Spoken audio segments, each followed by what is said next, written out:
Punjabi audio book YouTube channel सुन रहे सारे ਸਰੋਤਿਆਂ ਨੂੰ ਫਤਿਹ ਕਰਦੀ ਹਾਂ जी। वाहिगुरु जी का खालसा वाहिगुरु जी की फतेह। किताब कत्तक की विसाख भाग तीजा पन्ना नंबर 49। खगोल संबंधी भुल्लां सिरधार परबत दी साखी विच आउंदा है। फेर मर्दाने पुछया, जी जिस धरती असी वसदे आहे उत्थों सूरज कितना उच्चा है? तां गुरु नानक कहिया, मर्दानिया उत्थों 25,000 जोजन उच्चा है, अर्थात इस धरती तो सूरज 1 लाख कोह उच्चा है। पर अजकल जद कि खगोल विद्या घर घर हो गई है ते दूरबीनां नाल लोकां ने आसमान छाण मारे हन, यह गल सारियां ने मन्नी है कि सूरज इस धरती तो बहुते तो बहुता 9 करोड़ 46 लाख मील अते थोड़े तो थोड़ा 9 करोड़ 12 लाख मील दूर है। पता नहीं इस जन्म साखी वाले नूं कित्थों पता लग गया कि सूरज धरती तो 1 लाख को उच्चा है। दूजी भुल जो आपने कीती है वह यह है कि चंद्रमा नूं सूरज नालों दुरेडा दस्या है। हालांकि अजकल इसनूं बच्चा बच्चा जानदा है, जे चंद्रमा साडी जमीन दे गिरद भौंदा है अते जमीन चंद्रमा नूं लई सूरज दे गिरद भौं रही है, अर्थात चंद्रमा सूरज नालों जमीन दे बहुत ही लागे है। मालूम हुंदा है कि जन्म साखी वाले ने यह विचार कीती होवेगी, जे चंद्रमा तां शीतलता देंदा है अते सूरज गर्मी, इसलिए सूरज चंद्रमा नालों नेड़े ही होवेगा अते चंद्रमा दी गर्मी दूरों आउंदी आउंदी राह विच ही मुक जांदी होवेगी। तां ही ये सूरज नूं लख को दूर बना के चंद्रमा नूं 2 लाख को धरती तो दूर बनाया है। पर यह आप दी भुल है, क्योंकि अजकल दी खगोल विद्या जिसने दूरबीनां नाल चंद्रमा दे उत्ते दा हाल भी लभ लिया है, मानदी है कि चंद्रमा धरती कोलों 2,40,000 मील दूर है। लेखक जी सूरज अते चंद्रमा तो लंघ के घाबर जाते हैं, क्योंकि आप यही मनी बैठे हैं कि सारे ज्ञान खंड विच एक ही सूरज अते एक ही चंद्रमा है। पर आप नूं शायद इस गल का पता नहीं कि अजकल दी खगोल विद्या साडे सूरज जहे कई सूरज अते साडे चंद्रमा जहे 4-4 अते 8-8 चंद्रमा धरतियां दे दुआले पाउंदे मानदी है। पाठक जी, आपने दूजी उदासी का हाल तो सुन लिया, आओ हुण पहली उदासी का भी पता कर लवो कि इस विच की कुछ ठप्पिया पिया है। गुरु नानक देव जी तलवंडियों उडारी लैके ढाके बंगाले जाके मरदाने नूं अक खवांदे हन। फिर कारू देस गया मरदाना भेडू बनाया जाता है, उसनूं उन्हां जादूगरनियां दे हत्थों छुड़ाउंदे हन। फिर सिद्धे संगला दीप राजे शिव नाभ पास पुजदे हन, जिथे प्राण संगली नूं चार के राजे असरा पनाह दी वलैत नूं तुरदे हन, जो एक टापू है। राह विच ही मरदाना रुसदा अते देव दे काबू आउंदा है, पर गुरु नानक जी दे वेले सिर पुज पैण नाल तेल दा कड़ा ठंडा पै जांदा है ते देव गुरु दा सिख हुंदा है। कोडे राखश नूं मंजी दे के गुरु जी बिसंबरपुर नूं जांदे हन। इत्थे एक लाल बदले साल सराय जोहरी नाल बहुत बातचीत हुंदी है। भावें अज तक पता नहीं लगा कि राजा असरा पनाह कौन होया है, उसकी वलैत किधर है, कौडा राखश कित्थे होया है अते उसकी औलाद हुण कित्थे है, पर साल सराय वाली साखी तो लिखण वाले महात्मा जी फड़े जाते हैं, क्योंकि साल सराय की औलाद अज तक पटने विच है अते ओह मानते हैं कि पटने विच ही गुरु नानक जी उन्हां दे वड्डे साल सराय नूं मिले सन। पता नहीं बिसंबरपुर उसका नाम आपने कित्थों कर लिया ते झूठ ऐसा चंद्रा है कि किधरों ना किधरों जाहिर हो ही जाता है। भावें आपने थप्पिया तां बड़ी चतुराई नाल है, पर बाजे बाजे थाओं कोशिश करदियां करदियां भी जाहिर हो गया है। अगे गुरु जी बिसहर देश दे टापू नूं जांदे हन। समुंदर दा राह मच्छी दी पिठ ते तुर तुर के कट्टिया ते अगे समुंदर विच जाके कल ते नारद नाल बातचीत कीती। अंत नूं बिसहर अपड़ ही पए, जिथे दा राजा सुदरसैन सी। झंडे बाडी नूं मंजी दित्ती अते राजे सुदरसैन नूं 100 टापू का राजा कीता, छतर राज दिता। अगे 18 राजे राज करदे आए। इस तो अगे जिथे जिथे गुरु जी गए हैं, होरना टापूआं दे राजियां नूं राजे सुदरसैन दे ताबिया करन ही गए हैं। जेकर समुंदर उत्ते दी तुर्क सिलमला दीप जांदे हन तां उत्थों दी राजधानी ब्रह्मपुर दे हाकम मदर बैन ब्राह्मण नूं इहो आखदे हन कि तेरा भला इस विच ही है कि तू राजे सुदरसैन दा अनुसारी हो जावे। यह गल देव गंधार देश दे दैंतां दे राजे देवलूत नूं कही अते इसे मतलब लई परसनामे शहर तीखन तैन ਬਣਮਾਣੂਆਂ ਦੇ ਰਾਜੇ ਪਾਸ गए। ਇਹੋ ਗੱਲ ਰਾਜੇ ਕਵਲ ਨੈਣ ਨੂੰ ਜਾ ਆਖੀ ਜੋ ਕਲਯੁਗ ਵਿੱਚ ਸਭ ਨਾਲੋਂ ਵੱਡਾ ਰਾਜਾ ਸੀ, ਜਿਸ ਦੀ ਧਰਤੀ ਸੋਨੇ ਦੀ ਅਤੇ ਰਾਜ 17,700 ਜੋਜਨ ਦਾ ਸੀ। ਇਹ ਵਿਚਾਰੇ ਨੂੰ ਵੀ ਗੁਰੂ ਜੀ ਦਾ ਆਖਾ ਮੰਨਣਾ ਪਿਆ ਤੇ ਗੁਰੂ ਜੀ ਦੇ ਕਹਿਣ ਕਰਕੇ ਹੀ ਸੁਦਰਸੈਨ ਦਾ ਅਨੁਸਾਰੀ ਚਿਆ।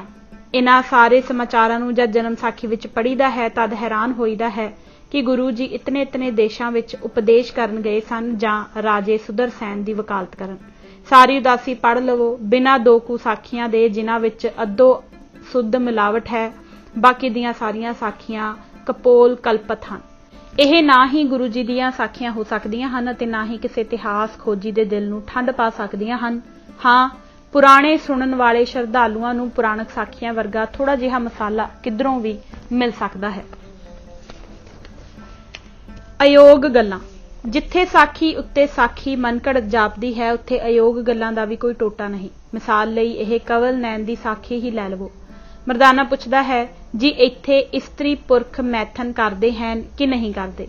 ਤਾਂ ਗੁਰੂ ਨਾਨਕ ਜੀ ਕਹਿਆ, ਮਰਦਾਨਿਆਂ ਮੈਥਨ ਨਹੀਂ ਕਰਦੇ, ਇਸ਼ਟ ਭੋਗ ਹੁੰਦਾ ਹੈ ਤਾਂ ਧਰਮ ਕਲਾ ਵਰਤਦੀ ਹੈ। ਇੱਕ ਤਾਂ ਇਹ ਝੂਠ ਹੈ, ਦੂਜੇ ਅਯੋਗ ਹੈ, ਕਿਉਂਕਿ ਮਰਦਾਨੇ ਨੇ ਮੈਥਨ ਨਾ ਕਰਨ ਦੀ ਗੱਲ ਕਿਉਂ ਚਲਾਉਣੀ ਸੀ ਅਤੇ ਗੁਰੂ ਜੀ ਨੇ ਇਹ ਕਿਉਂ ਕਹਿਣਾ ਸੀ ਕਿ ਮੈਥਨ ਨਹੀਂ ਹੁੰਦਾ ਤੇ ਧਰਮ ਕਲਾ ਵਰਤਦੀ ਹੈ। ਪਾਠਕ ਜੀ, ਇਸ ਉਦਾਸੀ ਵਿੱਚੋਂ ਇੱਕ ਦੋ ਸਾਖੀਆਂ ਅਗਲਮ ਬਗਲਮ ਦੀਆਂ ਵੀ ਦੇਖ ਲਵੋ। ਸਿਲਮਲਾ ਦੀਪ ਦਾ ਰਾਜਾ ਮਦਰ ਬੈਨ ਗੱਲਾਂ ਕਰਦਾ ਆਖਦਾ ਹੈ, ਅਰੇ ਭਾਈ ਤੁਮ ਕਿਸ ਨਗਰੀ ਸਿਓ ਆਏ ਹੋ, ਤੁਮਾਰੀ ਬੋਲੀ ਸਮਝੀ ਨਹੀਂ ਜਾਤੀ। ਭਲਾ ਜੀ, ਜੇ ਸਮਝੀ ਨਹੀਂ ਜਾਂਦੀ ਸੀ ਤਾਂ ਪਹਿਲੇ ਜੋ ਬਾਤਾਂ ਚੀਤਾਂ ਹੋਈਆਂ ਉਸ ਕੀਕੂ ਹੋਈਆਂ ਸਨ ਅਤੇ ਇਸ ਤੋਂ ਮਗਰੋਂ ਫੇਰ ਕੀਕੂ ਸਮਝੀ ਜਾਣ ਲੱਗ ਪਈ। ਰਾਜੇ ਵਿਚਾਰੇ ਦਾ ਕੀ ਕਸੂਰ? ਕਸੂਰ ਤਾਂ ਲਿਖਣ ਵਾਲੇ ਦਾ, ਜੋ ਇਹ ਨਹੀਂ ਵਿਚਾਰਦਾ ਕਿ ਪਹਿਲੇ ਤਾਂ ਮੈਂ ਪੰਜਾਬੀ ਵਿੱਚ ਗੱਲਾਂ ਕਰਵਾ ਚੁੱਕਿਆ ਹਾਂ ਅਤੇ ਮਗਰੋਂ ਵੀ ਪੰਜਾਬੀ ਬੋਲੀ ਹੀ ਰਹੀ ਹੈ, ਫੇਰ ਮੈਂ ਲੌਂਦ ਦੇ ਮਹੀਨੇ ਵਾਂਗ ਇਹ ਬੋਲੀ ਦਾ ਸਵਾਲ ਬਦੋ-ਬਦੀ ਕਿਉਂ ਵਿੱਚ ਘੁਸੇੜ ਰਿਹਾ ਹਾਂ। ਇਹ ਹਨ ਗੱਲਾਂ ਜਿਨ੍ਹਾਂ ਨੂੰ ਲੋਕੀ ਸੱਚ ਮੰਨ ਰਹੇ ਹਨ ਅਤੇ ਇਹ ਹਨ ਸਾਖੀਆਂ ਜਿਨ੍ਹਾਂ ਨੂੰ ਬਹੁਤੇ ਆਕਾਸ਼ਬਾਣੀ ਸਮਝੀ ਬੈਠੇ ਹਨ। ਲਓ ਹੋਰ ਸੁਣੋ। ਜਾਂ ਮਰਦਾਨਾ ਜਾਏ ਵਸਤੀ ਵਿੱਚ ਵੜਿਆ, ਅੱਗੇ ਚਾਰ ਰੰਨਾਂ ਆਪਣੀ ਬੋਲੀ ਵਿੱਚ ਪਈਆਂ ਹੱਸਦੀਆਂ ਆਹੀਆਂ। ਜਾਂ ਮਰਦਾਨੇ ਨੂੰ ਡਿੱਠੋ ਨੇ ਤਾਂ ਲੱਗੀਆਂ ਆਪਸ ਵਿੱਚ ਵੰਡੀਆਂ ਪਾਵਣ। ਉਹ ਆਖੇ ਮੈਂ ਲੈਨੀ ਹਾਂ, ਉਹ ਆਖੇ ਮੈਂ ਲੈਨੀ ਹਾਂ। ਇੱਕ ਰੰਨ ਜੋ ਪਈ ਸੋ ਮਰਦਾਨੇ ਦੇ ਗਲ ਧਾਗਾ ਪਾਏ ਗਈ, ਮਰਦਾਨੇ ਨੂੰ ਛਤਰਾ ਕਰ ਬਹਾਲਿਆ।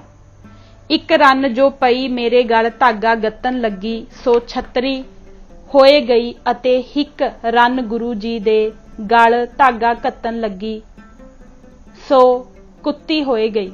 ਮੈਂ ਜਾਂਦੇ ਹੀ ਮਰਦਾਨੇ ਗਲੋਂ ਧਾਗਾ ਤੋੜਿਆ, ਮਰਦਾਨਾ ਆਦਮੀ ਹੋਏ ਬੈਠਾ। ਕਿਉਂ ਜੀ, ਅਜੇ ਵੀ ਕੋਈ ਕਸਰ ਹੈ? ਆਦਮੀਓ ਭੇਡੂ, ਬੁੱਢੀਓ ਛਤਰੀ ਤੇ ਕੁੱਤੀ ਬਣਨਾ ਕਦੀ ਅਲਫ ਲੈਲਾ ਤੋਂ ਬਿਨਾਂ ਕਿਤੇ ਹੋਰ ਥਾਂ ਵੀ ਸੁਣਿਆ ਜੇ? ਵੇਖੀ ਧਾਗੇ ਦੀ ਤਾਸੀਰ, ਚੰਗੇ ਭਲੇ ਮਰਦਾਨੇ ਨੂੰ ਛਤਰਾ ਕਰ ਬਹਾਲਿਆ। ਪਤਾ ਨਹੀਂ ਉਸ ਧਾਗੇ ਨੇ ਕਿਹੜੇ ਰਾਹ ਆਦਮੀਓ ਪਸ਼ੂ ਕਰ ਬਹਾਲਿਆ।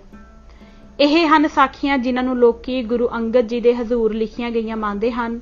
ਡਾਕਟਰ ਬਾਲੇ ਵਿਚਾਰੇ ਨੇ ਕੀ ਲਿਖਾਉਣੀਆਂ ਸਨ? ਇਹ ਤਾਂ ਕਿਸੇ ਆਲਫ ਲੈਲਾ ਦੇ ਸ਼ੌਕੀਨ ਦੀਆਂ ਲਿਖੀਆਂ ਹੋਈਆਂ ਜਾਪਦੀਆਂ ਹਨ। ਇਹਨਾਂ ਵਿੱਚ ਕੀ ਹੋਣਾ ਸੀ, ਇਹ ਤਾਂ ਆਪ ਹੀ ਦੱਸ ਰਹੀਆਂ ਹਨ ਕਿ ਅਸੀਂ ਵੇਲਿਆਂ ਦੇ ਜੀ ਪਰਚਾਵੇ ਵਾਸਤੇ ਹੈ।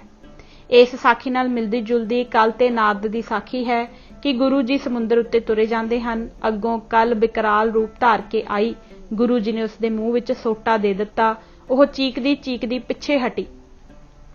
ਮਗਰੋਂ ਨਾਰਦ ਗੁਸਾਈ ਜੀ ਆ ਗਏ ਅਤੇ ਉਹਨਾਂ ਨਾਲ ਬਾਤਚੀਤ ਹੋਣ ਲੱਗ ਪਈ ਅਤੇ ਇਹ ਹੈ ਸਾਖੀ ਜੋ ਬਦੋ-ਬਦੀ ਗੁਰੂ ਜੀ ਦੇ ਨਾਮ ਨਾਲ ਜੋੜੀ ਜਾ ਰਹੀ ਹੈ। ਐਸੀ ਹੀ ਸਾਖੀ ਮੱਛ ਦੀ ਸਵਾਰੀ ਦੀ ਹੈ, ਜਿਸ ਉੱਤੇ 3 ਰਾਤਾਂ ਤੇ 3 ਦਿਨ ਬਰਾਬਰ ਤੁਰੇ ਗਏ। ਅੰਤ ਜਦ ਮੂੰਹ ਪਾਸ ਪੁੱਜੇ ਤਦ ਉਹ ਗੱਲਾਂ ਕਰਨ ਲੱਗ ਪਿਆ ਅਤੇ ਗੁਰੂ ਜੀ ਦਾ ਤਾਂ ਪੁਰਾਣਾ ਯਾਰ ਹੀ ਨਿਕਲਿਆ। ਐਸੀਆਂ ਹੋਰ ਕਈ ਊਟ ਪਟਾਂਗ ਗੱਲਾਂ ਹਨ ਜਿਨ੍ਹਾਂ ਨੂੰ ਰੱਦ ਕਰਨ ਵਾਲੇ ਪਹਿਲੇ ਮਹਾਤਮਾ ਅਗਰ ਕੋਈ ਹੁੰਦੇ ਤਾਂ ਸ੍ਰੀ ਗੁਰੂ ਨਾਨਕ ਜੀ ਹੀ ਹੁੰਦੇ, ਜੇਕਰ ਇਹ ਗੱਲਾਂ ਉਹਨਾਂ ਦੇ ਹੁੰਦਿਆਂ ਉਹਨਾਂ ਦੇ ਅੱਗੇ ਪੇਸ਼ ਕੀਤੀਆਂ ਜਾਂਦੀਆਂ। ਅੱਖਾਂ ਮੀਟ ਕੇ ਅਸੀਂ ਉਹਨਾਂ ਗੱਲਾਂ ਨੂੰ ਮੰਨ ਰਹੇ ਹਾਂ ਜੋ ਅੱਜ ਕੱਲ੍ਹ ਪ੍ਰਚਲਿਤ ਵਿੱਦਿਆ ਅਤੇ ਸਭ ਨਾਲੋਂ ਵੱਧ ਕੇ ਗੁਰ ਆਸ਼ੇ ਦੇ ਵਿਰੁੱਧ ਹਨ। ਕੀ ਐਸੀਆਂ ਗੱਲਾਂ ਮੰਨਣ ਵਾਲੇ ਵੀ ਗੁਰੂ ਕੇ ਸਿੱਖ ਕਹਾ ਸਕਦੇ ਹਨ? ਗੁਰੂ ਆਸ਼ੇ ਵਿਰੁੱਧ ਗੱਲਾਂ। ਸਿੱਖ ਉਹ ਜੋ ਗੁਰੂ ਕੇ ਕਹੇ ਨੂੰ ਮੰਨੇ ਤੇ ਜਿਹੜੇ ਗੁਰੂ ਕੇ ਕਹੇ ਦੇ ਉਲਟ ਗੱਲਾਂ ਨੂੰ ਮੰਨ ਰਹੇ ਹੋਣ, ਉਹ ਕਾਹਦੇ ਗੁਰੂ ਕੇ ਸਿੱਖ? ਵੇਖੋ ਐਮਨਾਬਾਦ ਵਾਲੀ ਸੈਕਟਰੀ ਵਿੱਚ ਆਉਂਦਾ ਹੈ, ਅੱਗੇ ਭਾਈ ਲਾਲੋ ਬੈਠਾ, ਕਿੱਲੇ ਘੜਦਾ ਆਹਾ, ਦੇਖੇ ਤਾਂ ਇੱਕ ਤਪਾ ਜਿਹਾ ਹੈ ਅਤੇ ਗਲ ਵਿੱਚ ਜੰਜੂ ਹੈਗਾ। ਭਾਈ ਲਾਲੋ ਆਖਿਆ, ਜੀ ਤੁਹਾਡੇ ਗਲ ਜੰਜੂ ਹੈਗਾ। ਇਹ ਹੈ ਸਾਖੀ ਜਿਸ ਨੂੰ ਆਪ ਹੀ ਗੁਰੂ ਨਾਨਕ ਜੀ ਆਸਾ ਦੀ ਵਾਰ ਵਿੱਚ ਰੱਦ ਕਰਦੇ ਹਨ। ਫਿਰ ਅਸੀਂ ਕਿਹਕੂ ਮੰਨ ਲਈਏ ਕਿ ਗੁਰੂ ਜੀ ਜ਼ਬਾਨੋਂ ਤਾਂ ਜੰਜੂ ਨੂੰ ਰੱਦ ਕਰਦੇ ਹਨ, ਪਰ ਗਲ ਪਾਇਆ ਹੋਇਆ ਜ਼ਰੂਰ ਸੀ। ਹੋਰ ਸੁਣੋ। देखो ध्रुव भगत तुम खड़े, अब ईना पर्वत चढ़े, मर्दाना ईना पर्वत ते रहया, बाला खंड पर्वत पर गया। गुरु नामक धुर पहुंचा दरबार, जहां तख्त बैठा साचा करतार, पास खवासी खड़े कबीर, निरंकार के पास वजीर। आज्ञा निरंकार जब दीनी, तब दास कबीर अंतर बिद चीनी। कबीर कहे सुन नानक भगत, आछी सेव तुम्हारी भगत। अब तुम मात लोक मह जावो, सूची निर्मल भगत दृढ़ावो। छोड़ो दे तो इहां आवो, तब तक आछी भगत कमावो। कबीर कह सुन नानक भाई, हम तुमको उपदेश दृढ़ाई, साखी शब्द करो करतार, पाछे होए आछो दरबार। नानक प्रभ की आज्ञा मानी, उपदेश दिया कबीर ज्ञानी। सचखंड ते नानक फिरै, मर्दाना बाला आज्ञा धरै। तीनों आए ध्रुव के मंडल, आज्ञा ध्रुव ने पकड़िया अंचल। ध्रुव पूछै नानक देह निशानी, कैसा देखा प्रभ निर्बानी। हमको साची साख सुनावो, तब तुम नानक तपा कहावो। गुरु नानक जी वाच, हम देखिया अपना एकंकार, साथ कबीर करे विचार। परबल जोत न लखिया जाए, धन कबीर जो रहया समाए आद। पाठक जी, ਕੀ ਆਪ ਇਸ ਗੱਲ ਨੂੰ ਸੱਚ ਮੰਨ ਰਹੇ ਹੋ ਜੋ ਅਕਾਲ ਪੁਰਖ ਨਿਰਵਿਕਾਰ ਪਰਬਤ ਉੱਤੇ ਬੈਠਾ ਹੈ ਅਤੇ ਜਿਸ ਨੇ ਕਰਤਾਰ ਦਾ ਦਰਸ਼ਨ ਕਰਨਾ ਹੋਵੇ ਉਹ ਨਿਰਵਿਕਾਰ ਪਰਬਤ ਉੱਤੇ ਹੀ ਜਾਵੇ। ਜਨਮ ਸਾਖੀ ਵਾਲੇ ਦਾ ਭਾਵੇਂ ਇਹ ਖਿਆਲ ਹੋਵੇ, ਪਰ ਗੁਰੂ ਜੀ ਦਾ ਇਹ ਆਸ਼ਾ ਨਹੀਂ ਕਿ ਅਕਾਲ ਪੁਰਖ ਇੱਕ ਖਾਸ ਪਹਾੜ ਉੱਤੇ ਬੈਠਾ ਹੈ। ਗੁਰੂ ਜੀ ਤਾਂ ਅਕਾਲ ਪੁਰਖ ਨੂੰ ਸਭ ਜਗ੍ਹਾ ਵਿੱਚ ਰਵ ਰਿਹਾ ਦੱਸਦੇ ਹਨ। ਫਿਰ ਇਹ ਕਿਸ ਤਰ੍ਹਾਂ ਹੋ ਸਕਦਾ ਹੈ ਕਿ ਅਸੀਂ ਇਸ ਸਾਖੀ ਦੇ ਪ੍ਰਮਾਣ ਉੱਤੇ ਕਰਤਾਰ ਨੂੰ ਨਿਰਵਿਕਾਰ ਪਰਬਤ ਉੱਤੇ ਰਹਿਣ ਵਾਲਾ ਮੰਨ ਲਈਏ? ਇਸ ਵਾਸਤੇ ਕਹਿਣਾ ਹੀ ਪਵੇਗਾ ਕਿ ਇਹ ਸਾਖੀ ਵੀ ਗੁਰ ਆਸ਼ੇ ਦੇ ਵਿਰੁੱਧ ਹੈ। ਲਓ ਹੋਰ ਸੁਣੋ। ਬਿਆਰ ਪਰਬਤ ਦੀ ਸਾਖੀ ਵਿੱਚ ਦੱਤਾਤਰੇਯ ਜੀ ਗੁਰੂ ਜੀ ਪਾਸੋਂ ਪੁੱਛਦੇ ਹਨ। ਦੱਤਾਤਰੇਯ ਵਾਚ, ਦਸ ਹੋ ਤਪਾ ਨਿਰੰਜਨ ਕੈਸਾ, ਜੋ ਤੁਮ कहते ਦੇਖਿਆ। शाश्वत वेद पुराण पुकारे, यह बिद किन्हू ना लिखया। अचर्ज बात सुनाई तुमहू, हम तो भरमत भटका। हलचल उपजी ठाहर ना पावै, चित ना हमरा अटका। गुरु नानक जी वाच, मूरत लाल सबज है काया, जैसे रोम सुवारना। हीरा मोती चरण देखिए, चंद सूरज निरखत नैना। दात जवाहर बने जड़ाओ, पौआ लश्का चलके। नाक दीसे खंडे की धारा, जैसी दावन चमके। चलकर देखो तुम्हें दिखाऊं, तब तू मानो स्वामी। निरंजन के नानक सदा हजूरी, आठों पहर सलामी। क्यों जी, अजे भी निरंजन दे समझण विच कोई कसर है। मूरत लाल है, काया हरी है अते रोम सोने रंगे हन। चरण हीरे मोती वांग अते नैन सूरज ते चंद समान हन।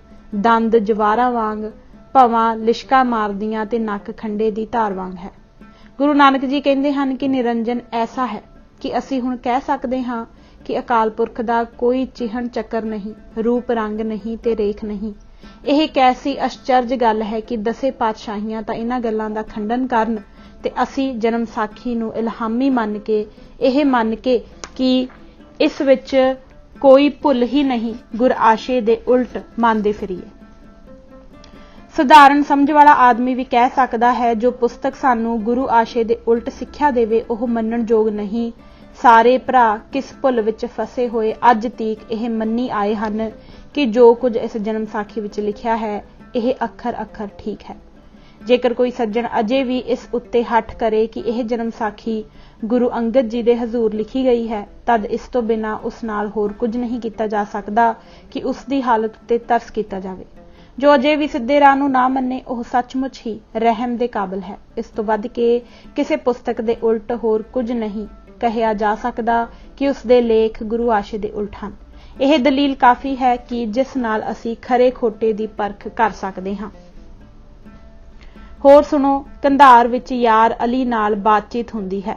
यार अली, शुमा नाम चीदारी, गुरु जी मां नाम नानक निरंकारी। यार अली, माए ची फमीदस, गुरु जी मां बंदा खुदायम। यार अली, शाम पीर रुफ्त, गुरु जी मां पीर जिंद पीर। अर्थात साडा गुरु ख्वाजा खिजर या जिंद पीर है, पर श्री गुरु ग्रंथ साहिब जी विच गुरु जी यों कहिंदे हन, अपरंपर पार ब्रह्म परमेश्वर नानक गुरु मिलिया सोई जियो। पाठक जी, कि यह दोवें गल्लां एक ही हन? जरा को विचारन की गल है कि जो जन्म साखी सानू साडियां असूलां तो ही डेग रही है, वह साडे मन्नण योग कैसे हो सकती है? कि गुरु अंगद जी अपनी कन्नी सुन सकते हैं कि गुरु नानक जी का गुरु जिंद पीर है? फिर हैरानी है कि इन्ना कुछ वेखदियां चाखदियां भी लोकी अन्ने वाह यह कही जाते हैं कि यह जन्म साखी गुरु अंगद जी दे हजूर लिखी गई है। जे केवल इतनी गल ही हुंदी तद भी लम्मा अफसोस ना हुंदा। बहुता शक इस करके है कि इस जन्म साखी लिखण वाले दा कोई एक ख्याल नहीं है। किते कुछ लिखिया है, किते कुछ। कई थाई ऐसा है कि एक थां जो कुछ लिखिया है, दूजी थां ठीक उसदे ही उल्ट कहिया है ਅਤੇ ਆਪਣੀਆਂ ਬਾਤਾਂ ਨੂੰ ਆਪ ਹੀ ਰੱਦ ਕਰਕੇ ਆਪਣੇ ਲੇਖਾਂ ਦੀ ਕਦਰ ਘਟਾਈ ਹੈ। ਉਤਲੀ ਸਾਖੀ ਵਾਲੀ ਗੱਲ ਹੀ ਲੈ ਲਵੋ। ਇੱਥੇ ਤਾਂ ਦੱਸਿਆ ਹੈ ਕਿ ਗੁਰੂ ਨਾਨਕ ਜੀ ਦਾ ਗੁਰੂ ਜਿੰਦਾ ਪੀਰ ਹੈ, ਪਰ ਉਹਾਰ ਪਰਬਤ ਦੀ ਸਾਖੀ ਵਿੱਚ ਕਹਿਆ ਹੈ, ਗੁਰੂ ਕਰਤਾਰ ਮੰਤਰ ਸ਼ਬਦਾਈ। ਇੱਕ ਥਾਂ ਮਰਦਾਨੇ ਦੇ ਮੂੰਹੋਂ ਅਖਵਾਇਆ ਹੈ, ਜੀ ਇਤਨੀ ਸਦਤ ਹੋਈ ਤੇਰੇ ਨਾਲ ਫਿਰਦਿਆਂ, ਪਰ ਅਸਾਂ ਤੈਨੂੰ ਜਾਤੋਂ ਨਹੀਂ ਪਰ ਇਸ ਦੇ ਉਲਟ ਥਾਂ ਥਾਂ ਮਰਦਾਨਾ ਗੁਰੂ ਜੀ ਨੂੰ ਨਿਰੰਕਾਰ ਆਖਦਾ ਹੈ। ਹੋਰ ਲਵੋ, ਭਾਈ ਬਾਲਾ ਜਦ ਗੁਰੂ ਅੰਗਦ ਜੀ ਨੂੰ ਮਿਲਦਾ ਹੈ ਤਦ ਆਖਦਾ ਹੈ ਕਿ ਗੁਰੂ ਜੀ ਅਸੀਂ ਗੁਰੂ ਨਾਨਕ ਜਾਂ ਨਾਲ ਇਤਨੇ ਵਰੇ ਫਿਰਦੇ ਰਹੇ, ਪਰ ਅਸਾਂ ਇਹ ਨਾ ਜਾਤਾ ਕਿ ਇਹ ਪੂਰਨ ਗੁਰੂ ਹੈ। ਦੂਜੀ ਥਾਂ ਆਪ ਹੀ ਭਾਈ ਬਾਲਾ ਆਖਦਾ ਹੈ ਕਿ ਅਸਾਂ ਨੂੰ ਨਾਨਕ ਪਰਮੇਸ਼ਰ ਨਜ਼ਰ ਆਉਂਦਾ ਹੈ। ਐਸੀ ਪੋਥੀ ਜੋ ਆਪਣਿਆਂ ਲੇਖਾਂ ਨੂੰ ਆਪ ਹੀ ਕੱਟੇ ਕਦੀ ਪ੍ਰਮਾਣਿਕ ਹੋ ਸਕਦੀ ਹੈ? ਇਹ ਹਾਲ ਹੁੰਦਿਆਂ ਵੀ ਕਈ ਛਾਤੀ ਠੋਕ ਕੇ ਆਖਦੇ ਹਨ ਕਿ ਇਹ ਜਨਮ ਸਾਖੀ ਗੁਰੂ ਅੰਗਦ ਜੀ ਦੇ ਸਾਹਮਣੇ ਲਿਖੀ ਗਈ ਹੈ। ਉਹਨਾਂ ਦਾ ਕਹਿਣਾ ਕੇਵਲ ਇਹ ਹੀ ਸਿੱਧ ਨਹੀਂ ਕਰਦਾ ਕਿ ਸਾਨੂੰ ਸਭ ਕੁਝ ਮੰਨਣਾ ਚਾਹੀਏ ਜੋ ਕੁਝ ਇਸ ਵਿੱਚ ਹੈ, ਸਗੋਂ ਇਹ ਵੀ ਦੱਸਦਾ ਹੈ ਕਿ ਗੁਰੂ ਜੀ ਅਭੁੱਲ ਨਹੀਂ ਸਨ। ਪਰ ਐਸਾ ਸਿੱਖ ਕੌਣ ਹੈ ਜੋ ਗੁਰੂ ਜੀ ਦੇ ਅਭੁੱਲ ਹੋਣੇ ਤੋਂ ਇਨਕਾਰੀ ਹੋਵੇ, ਜਦ ਕਿ ਗੁਰਬਾਣੀ ਹੀ ਸਾਨੂੰ ਦੱਸਦੀ ਹੈ ਕਿ ਅਭੁੱਲ ਗੁਰੂ ਕਰਤਾਰ। ਐਸੀਆਂ ਭੁੱਲਾਂ ਕਰਕੇ ਇਸ ਜਨਮ ਸਾਖੀ ਦੇ ਲਿਖਣ ਵਾਲੇ ਮਹਾਤਮਾ ਜੀ ਆਪਣੀ ਬੜੀ ਭਾਰੀ ਨਾ ਵਾਕਫੀਅਤ ਦਾ ਸਬੂਤ ਦਿੰਦੇ ਹਨ। ਆਪ ਨੂੰ ਪਤਾ ਨਹੀਂ ਕਿ ਜਿਸ ਵੇਲੇ ਦੇ ਮਹਾਤਮਾ ਆਪੋ ਵਿੱਚ ਗੱਲਬਾਤ ਕਰਦੇ ਹਨ ਤਾਂ ਕਿਨਾਂ ਪਦਾਂ ਨਾਲ ਇੱਕ ਦੂਜੇ ਨੂੰ ਸੰਬੋਧਨ ਕੀਤਾ ਜਾਂਦਾ ਹੈ। ਆਪ ਦੇ ਲੇਖਾਂ ਤੋਂ ਇਹ ਸਿੱਟਾ ਨਿਕਲ ਸਕਦਾ ਹੈ ਕਿ ਇਹ ਚਰਚਾ ਨਹੀਂ ਹੋ ਰਹੀ, ਬਲਕਿ ਦੋ ਆਦਮੀ ਆਪੋ ਵਿੱਚ ਗਾਲੋ-ਗਾਲੀ ਹੋ ਰਹੇ ਹਨ। ਨਮੂਨੇ ਲਈ ਵੇਖੋ ਕੂਨਾ ਪਰਬ ਦੀ ਸਾਖੀ, ਜਿਸ ਵਿੱਚ ਝੰਗਰਨਾਥ ਗੁਰੂ ਜੀ ਪਾਸੋਂ ਪੁੱਛਦਾ ਹੈ, ਝੰਗਰਨਾਥ ਕੌਣ ਰੇ ਬਾਲੇ ਕੌਣ ਤੂੰ, ਆਪਣਾ ਨਾਮ ਬਤਾਏ ਮੂੰ, ਗੁਰੂ ਜੀ ਸੁਨ ਰੇ ਭੌਂਦੂ ਹਮਰਾ ਨਾਉ। ਅੱਗੇ ਚੱਲ ਕੇ ਝੰਗਰਨਾਥ ਕਹਿੰਦਾ ਹੈ, ਦੇਖੋ ਕੈਸਾ ਮਾਈ ਮੁੰਡਾ ਹੈ। ਇਸ ਤੋਂ ਪਹਿਲੀ ਸਾਖੀ ਵਿੱਚ ਭੰਗਰਨਾਥ ਗੁਰੂ ਜੀ ਨੂੰ ਆਖਦਾ ਹੈ, ਅਰੇ ਮਾਈ ਮੁੰਡੇ ਆਗੇ ਕਹਾਂ ਆਵਤਾ ਹੈ। ਮੀਨਾ ਪਰਬਤ ਦੀ ਸਾਖੀ ਵਿੱਚ ਸੰਗਨਾਥ ਨੇ ਆਖਿਆ, ਅਰੇ ਮਾਈ ਮੁੰਡੇ ਆਦੇਸ, ਤਾਂ ਗੁਰੂ ਨਾਨਕ ਬੋਲਿਓ ਨਹੀਂ, ਪਰ ਹੋਠਾਂ ਵਿੱਚ ਮੁਸਕਰਾਇਆ। ਤਾਂ ਫੇਰ ਸੰਗਰਨਾਥ ਕਿਹਾ, ਅਰੇ ਮਾਈ ਮੁੰਡੇ ਬੋਲਤਾ ਕਿਉਂ ਨਹੀਂ? ਤਾਂ ਗੁਰੂ ਨਾਨਕ ਜੀ ਬੋਲਿਆ, ਮਾਈ ਮੁੰਡਾ ਗੋਰਖ ਕਹੀਏ ਜਿਨ ਤੁਮਕੋ ਅਕਲ ਨਾ ਦੀਨੀ ਆਦ। ਅੱਗੇ ਆਉਂਦਾ ਹੈ, ਸੰਗਰ ਪੁੱਛੇ ਸੁਣ ਨਾਨਕ ਬੰਦੇ, ਤੁਮ ਅੰਤਰ ਬਾਹਰ ਗੰਦਮ ਗੰਦੇ। ਅੱਗੋਂ ਗੁਰੂ ਜੀ ਉੱਤਰ ਦਿੰਦੇ ਹਨ, ਕਹੇ ਨਾਨਕ ਸੁਣ ਸੰਗਰ ਅੰਦੇ, ਤੁਮਰਾ ਤਨ ਮਨ ਗੰਦਮ ਗੰਦੇ। ਪਾਠਕ ਜੀ, ਜਰਾ ਵਿਚਾਰਨਾ ਕਿ ਇਹ ਮਹਾਤਮਾਵਾਂ ਵਿੱਚ ਧਰਮ ਚਰਚਾ ਹੋ ਰਹੀ ਹੈ। ਜੇ ਧਰਮ ਚਰਚਾ ਇਸ ਨੂੰ ਕਹਿੰਦੇ ਹਨ ਤਾਂ ਦੁਨੀਆ ਵਿੱਚ ਗਾਲੀਆਂ ਵਾਸਤੇ ਸ਼ਾਇਦ ਕੋਈ ਵੀ ਸ਼ਬਦ ਨਾ ਲੱਭੇਗਾ। ਇਹ ਅਪਸ਼ਬਦ ਇਹ ਸਿੱਧ ਨਹੀਂ ਕਰਦੇ ਕਿ ਸੱਚਮੁੱਚ ਹੀ ਇਹ ਗੁਰੂ ਜੀ ਦੇ ਮੂੰਹੋਂ ਜਾਂ ਕਿਸੇ ਸਿੱਧ ਦੇ ਮੂੰਹੋਂ ਨਿਕਲੇ ਹਨ, ਬਲਕਿ ਇਹੋ ਹੀ ਸਿੱਟਾ ਨਿਕਲਦਾ ਹੈ ਕਿ ਲਿਖਣ ਵਾਲੇ ਦੀ ਹੀ ਨੀਤ ਖੋਟੀ ਹੈ। ਜਾਂ ਤਾਂ ਉਹ ਕਿਸੇ ਦਾ ਨਾਮ ਬਦਨਾਮ ਕਰਨਾ ਚਾਹੁੰਦਾ ਹੈ, ਜਾਂ ਉਸ ਦਾ ਆਪਣਾ ਮਨ ਹੀ ਐਸਾ ਅਸ਼ੁੱਧ ਹੈ ਕਿ ਚੰਗੇ ਅਤੇ ਮੰਦੇ ਪਦਾਂ ਵਿੱਚ ਫਰਕ ਨਹੀਂ ਕਰ ਸਕਦਾ। ਭਾਵੇਂ ਕੁਝ ਵੀ ਹੋਵੇ, ਇਹ ਜ਼ਰੂਰ ਮੰਨਣਾ ਪਊ ਕਿ ਇਹ ਗੱਲਾਂ ਗੁਰੂ ਨਾਨਕ ਜੀ ਦੇ ਮੂੰਹੋਂ ਨਹੀਂ ਨਿਕਲੀਆਂ ਅਤੇ ਨਾ ਹੀ ਇਹ ਜਨਮ ਸਾਖੀ ਗੁਰੂ ਅੰਗਦ ਜੀ ਦੇ ਹਜ਼ੂਰ ਹੀ ਲਿਖੀ ਗਈ ਹੈ। ਇਸ ਗੱਲ ਵਿੱਚ ਕੋਈ ਹੇਰ-ਫੇਰ ਨਹੀਂ ਕਿ ਜੋ ਅਸੀਂ ਭਾਈ ਬਾਲੇ ਨੂੰ ਗੁਰੂ ਜੀ ਦਾ ਪੱਕਾ ਸਾਥੀ ਮੰਨਾਂਗੇ ਤਦ ਸਾਨੂੰ ਇਹ ਵੀ ਮੰਨਣਾ ਪਵੇਗਾ ਕਿ ਜਿਤਨੀਆਂ ਸਾਖੀਆਂ ਭਾਈ ਬਾਲੇ ਨੇ ਦੱਸੀਆਂ ਹਨ ਇਸ ਤੋਂ ਵੱਧ ਕੇ ਹੋਰ ਕੋਈ ਸਾਖੀ ਨਹੀਂ ਹੋ ਸਕਦੀ, ਕਿਉਂਕਿ ਜਦ ਭਾਈ ਬਾਲੇ ਨੂੰ ਪਰਬਤਾਂ ਦੇ ਚੰਦ ਸੂਰਜ ਆਦਿ ਦੇ ਫਾਸਲੇ ਕੰਠ ਰਹੇ ਹਨ, ਜੋ ਸ਼ਬਦ ਗੁਰੂ ਜੀ ਨੇ ਬੋਲੇ ਹਨ ਸਭ ਯਾਦ ਹਨ ਅਤੇ ਜੋ ਚਰਚਾ ਕਿਸੇ ਨਾਲ ਹੋਈ ਹੈ ਸਭ ਨੇਕ ਜਵਾਨ ਹੈ, ਤਦ ਇਹ ਕਹਿਣਾ ਮੂਲੋਂ ਹੀ ਅਯੋਗ ਹੈ ਕਿ ਭਾਈ ਜੀ ਨੂੰ ਬਹੁਤ ਸਾਰੀਆਂ ਸਾਖੀਆਂ ਭੁੱਲ ਗਈਆਂ ਹੋਣਗੀਆਂ।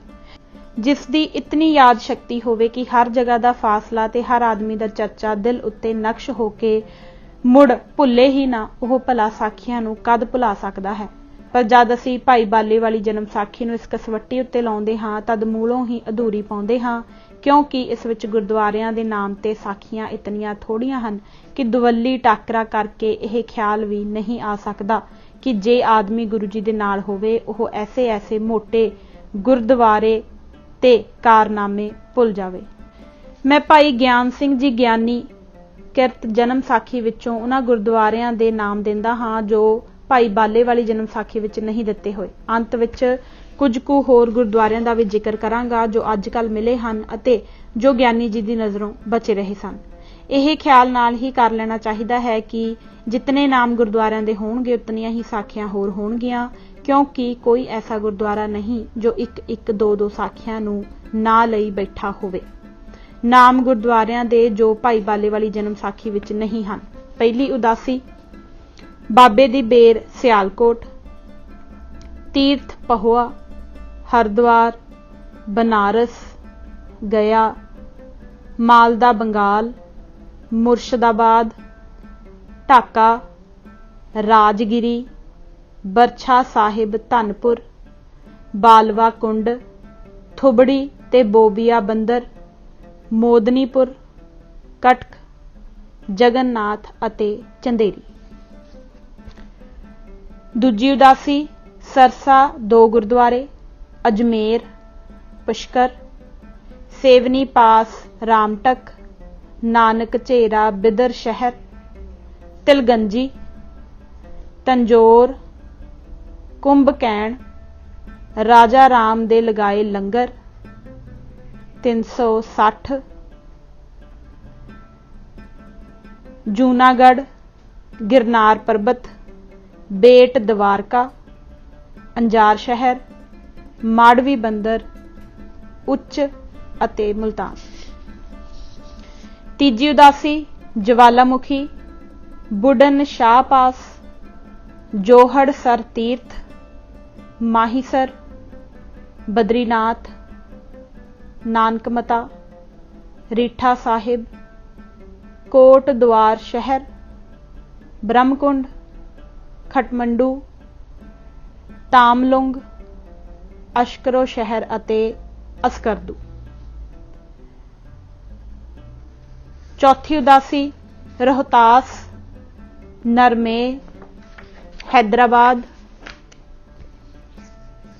ਹਲਾਣੀ ਬੁਲਾਣੀ, ਕਰਾਚੀ ਨਦੀ ਪਾਸ, ਹਿੰਗਲਾਜ, ਅਦਨ, ਜੱਦਾ, ਬਾਬੇ ਦੀ ਬੌਲੀ ਤੇ ਬੇਰ ਮਕਿਓਂ ਬਾਹਰ, ਬਗਦਾਦ, ਹਲਬ, ਤਾਸ਼ਕੰਦ, ਪੰਜ ਸ਼ੰਬਾ ਸ਼ਹਿਰ, ਨੁਰਾਤਾ ਪਿੰਡ, ਬੁਖਾਰਾ, ਬਲਖ, ਕੜੂਕਾ, बुखारियों 4 को बाहर गुरु का डंडा कुंडा, 9 नगर हार देश विच सुल्तानपुर, पिशावर, नौशहरा, बाबे दी बौली सियालकोट, पाकपटन ਅਤੇ ਛੀਟਾਂਵਾਲਾ। ਹੋਰ ਗੁਰਦੁਆਰੇ ਇਹ ਹਨ: ਚੌਲੀ ਮੁਸ਼ੈਖ ਇਲਾਕਾ ਮੁਲਤਾਨ, ਕੰਗਣਵਾਲਾ ਜ਼ਿਲ੍ਹਾ ਲਾਹੌਰ, ਬੁਗਿਆਣਾ,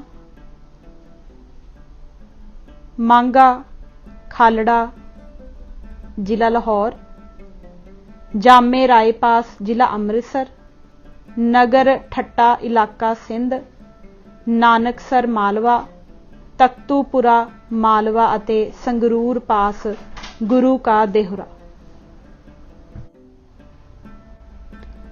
ਪਾਠਕ ਜੀ, ਹੁਣ ਸੋਚਣ ਦੀ ਗੱਲ ਹੈ ਕਿ ਜਿਸ ਜਨਮ ਸਾਖੀ ਵਿੱਚ ਇਤਨੇ ਗੁਰਦੁਆਰੇ ਹਨ ਹੀ ਨਹੀਂ, ਉਹ ਕਦ ਮੁਕੰਮਲ ਆਖੀ ਜਾ ਸਕਦੀ ਹੈ। ਇਹ ਨਹੀਂ ਸਮਝ ਲੈਣਾ ਚਾਹੀਦਾ ਕਿ ਗੁਰੂ ਜੀ ਦੇ ਗੁਰਦੁਆਰੇ ਬਸ ਇਤਨੇ ਹੀ ਹਨ। ਨਹੀਂ, ਹਰਗਿਜ਼ ਨਹੀਂ। ਰੋਜ਼ ਜਿਉਂ-ਜਿਉਂ ਲੋਕੀ ਦੂਰ ਦੇਸ਼ ਜਾਂਦੇ ਹਨ, ਗੁਰੂ ਜੀ ਦੇ ਗੁਰਦੁਆਰੇ ਬਣੇ ਹੋਏ ਪਾਉਂਦੇ ਹਨ। ਇੱਕ ਸੱਜਣ ਦੀ ਤਿੱਬਤ ਵਿੱਚ ਗੁਰਦੁਆਰਾ ਦੱਸਦੇ ਹਨ, ਇੱਕ ਫੌਜੀ ਸਿੰਘ ਮਿਸਰ ਦੇਸ਼ ਵਿੱਚ। ਭਾਈ ਗੁਰਮੁਖ ਸਿੰਘ ਜੀ ਕਹਿਆ ਕਰਦੇ ਸਨ ਕਿ ਅਸਤਰਾ ਖਾਨ ਵਿੱਚ ਗੁਰਦੁਆਰਾ ਨਿਕਲਿਆ ਹੈ। ਅਜੇ ਪਿਛਲੇ ਵਰ੍ਹੇ ਦੀ ਗੱਲ ਹੈ ਕਿ ਬਾਕੂ ਸ਼ਹਿਰ ਇਲਾਕਾ ਰੂਸ ਵਿੱਚੋਂ ਗੁਰਮੰਤਰ ਤਾਮੇ ਦੇ ਪੱਤਰੇ ਉੱਤੇ ਲਿਖਿਆ ਹੋਇਆ ਮਿਲਿਆ ਹੈ। ਇਸੇ ਤਰ੍ਹਾਂ ਆਸ ਕੀਤੀ ਜਾਂਦੀ ਹੈ ਕਿ ਜਿਉਂ-ਜਿਉਂ ਸਿੰਘ ਧਿਆਨ ਦੇਣਗੇ ਤਿਉਂ-ਤਿਉਂ ਹੀ ਨਵੇਂ-ਨਵੇਂ ਗੁਰਦੁਆਰੇ ਪ੍ਰਗਟ ਹੋਣਗੇ। ਇਹ ਸੋਚ ਕੇ ਕਿ ਭਾਈ ਬਾਲੇ ਵਾਲੀ ਜਨਮ ਸਾਖੀ ਹੀ ਬਸ ਹੈ, ਕੋਸ਼ਿਸ਼ ਨਾ ਕਰਨੀ ਬੜੀ ਭੁੱਲ ਹੈ, ਅਤੇ ਇਹ ਖਿਆਲ ਕਰਨਾ ਕਿ ਇਹ ਜਨਮ ਸਾਖੀ ਭਾਈ ਬਾਲੇ ਨੇ ਲਿਖਵਾਈ ਅਤੇ ਇਸ ਵਾਸਤੇ ਇਹ ਸ਼ੁੱਧ ਤੇ ਪੂਰੀ ਹੈ, ਇਹ ਉਸ ਤੋਂ ਵੀ ਵੱਡੀ ਭੁੱਲ ਹੈ। ਕਈ ਸਬੂਤ ਦਿੱਤੇ ਜਾ ਚੁੱਕੇ ਹਨ ਅਤੇ ਕਈ ਭੁੱਲਾਂ ਦੱਸੀਆਂ ਗਈਆਂ ਹਨ। ਜੋ ਭਰਾ ਅਜੇ ਵੀ ਇਹ ਗੱਲ ਨਿਸ਼ਚੈ ਨਹੀਂ ਕਰਦਾ ਕਿ ਇਹ ਜਨਮ ਸਾਖੀ ਭਾਈ ਬਾਲੇ ਨੇ ਨਹੀਂ ਲਿਖਵਾਈ, ਪਤਾ ਨਹੀਂ ਉਹ ਆਕਾਸ਼ੋਂ ਉਤਰ ਕੇ ਆਏ ਬ੍ਰਹਮਾ ਦਾ ਆਖਾ ਵੀ ਮੰਨੇਗਾ ਕਿ ਨਹੀਂ। ਐਸੇ ਭਰਾਵਾਂ ਨੂੰ ਹੋਰ ਸਬੂਤ ਦੇਣ ਵਾਸਤੇ ਹੁਣ ਕੇਵਲ 2 ਪ੍ਰਕਾਰ ਦੀਆਂ ਬਾਤਾਂ ਹੀ ਰਹਿ ਗਈਆਂ ਹਨ, ਜਿਨ੍ਹਾਂ ਦੀ ਇੱਥੇ ਪੜਤਾਲ ਕੀਤੀ ਜਾਵੇਗੀ। ਪਹਿਲੇ ਉਹ ਗੱਲਾਂ, ਇਹਨਾਂ ਦਾ ਸੰਬੰਧ ਜੋਤਿਸ਼ ਵਿਦਿਆ ਨਾਲ। ਦੂਜਾ ਉਹ ਗੱਲਾਂ, ਇਹਨਾਂ ਦਾ ਸੰਬੰਧ ਇਤਿਹਾਸ ਨਾਲ ਹੈ। ਇਹ ਐਸੀਆਂ 2 ਬਾਤਾਂ ਹਨ ਕਿ ਜੇ ਇਹਨਾਂ ਦੀ ਪੜਤਾਲ ਵਿੱਚ ਭਾਈ ਬਾਲਾ ਜੀ ਪੂਰੇ ਨਾ ਉਤਰੇ ਤਦ ਨਿਸ਼ਚੈ ਹੋ ਜਾਵੇਗਾ ਕਿ ਇਹ ਜਨਮ ਸਾਖੀ ਬਣਾਉਟੀ ਹੈ ਤੇ ਕਿਸੇ ਵੀ ਸੂਰਤ ਵਿੱਚ ਵੀ ਮੰਨੀ ਜਾਣ ਦੇ ਲਾਇਕ ਨਹੀਂ ਹੈ। ਹਿਸਾਬ ਸੰਬੰਧੀ ਭੁੱਲਾਂ। ਪਹਿਲੋਂ ਇਸ ਦੇ ਕਿ ਜੋਤਿਸ਼ ਸੰਬੰਧ ਗੱਲਾਂ ਜਨਮ ਸਾਖੀ ਵਿੱਚ ਕੱਢ ਕੇ ਉਹਨਾਂ ਦੀ ਪੜਤਾਲ ਆਪ ਅੱਗੇ ਪੇਸ਼ ਕੀਤੀ ਜਾਵੇ। ਇਹ ਜ਼ਰੂਰੀ ਜਾਪਦਾ ਹੈ ਕਿ ਇੱਕ ਹੋਰ ਅੰਨੇ ਨੂੰ ਵੀ ਪਈ ਰੜਕਣ ਵਾਲੀ ਭੁੱਲ ਦਾ ਆਪ ਨੂੰ ਪਤਾ ਦੇ ਦਿੱਤਾ ਜਾਵੇ। ਗੁਰੂ ਜੀ ਦੇ ਸੁਲਤਾਨਪੁਰ ਜਾਣ ਦੀ ਸਾਖੀ ਵਿੱਚ ਆਉਂਦਾ ਹੈ ਕਿ ਸੰਮਤ 1544 ਮਿਤੀ ਮਗਰ ਸੁਦੀ 3 ਗੁਰੂ ਨਾਨਕ ਜੀ ਜੈ ਰਾਮ ਪਾਸ ਚੱਲਿਆ। ਤਲਵੰਡੀਓਂ 5ਵੇਂ ਦਿਨ ਸੁਲਤਾਨਪੁਰ ਜਾਏ ਵੜਿਆ। ਮਗਰ ਸੁਦੀ ਸਪਤਮੀ ਨੂੰ ਭੈਣ ਨਾਨਕੀ ਨੂੰ ਜਾਏ ਮਿਲਿਆ। ਜੈ ਰਾਮ ਮਗਰ ਸੁਦੀ 14 ਨੂੰ ਮੋਦੀ ਖਾਨਾ ਦਵਾਇਆ। ਪਰ ਇਸ ਤੋਂ ਪਹਿਲੀਆਂ ਸਾਖੀਆਂ ਵਿੱਚ ਇਉਂ ਆਉਂਦਾ ਹੈ ਕਿ ਜਾਂ ਨਾਨਕ ਵਰਿਆਂ 18 ਦਾ ਹੋਇਆ ਤਾਂ ਚੇਤ ਵਿਸਾਖ ਦੇ ਦਿਨ ਆਹੇ। ਕੱਛਾਂ ਦੇ ਵਾਸਤੇ ਜੈ ਰਾਮ ਪਹਿਲੀ ਤੇ ਆਇਆ ਸੀ। ਬੇਬੇ ਨਾਨਕੀ ਦਾ ਵਿਆਹ ਹੋ ਗਿਆ। ਫਿਰ ਵਿਸਾਖ ਦੀ ਰੁੱਤ ਆਈ ਤਾਂ ਫਿਰ ਕੱਛਾਂ ਹੋਣ ਲੱਗੀਆਂ। ਜੈ ਰਾਮ ਤਲਵੰਡੀ ਆਇਆ। ਫਿਰ ਕੱਛ ਕਰਕੇ ਮੁਕਲਾਵਾ ਲੈ ਤਿਆਰ ਹੋਇਆ।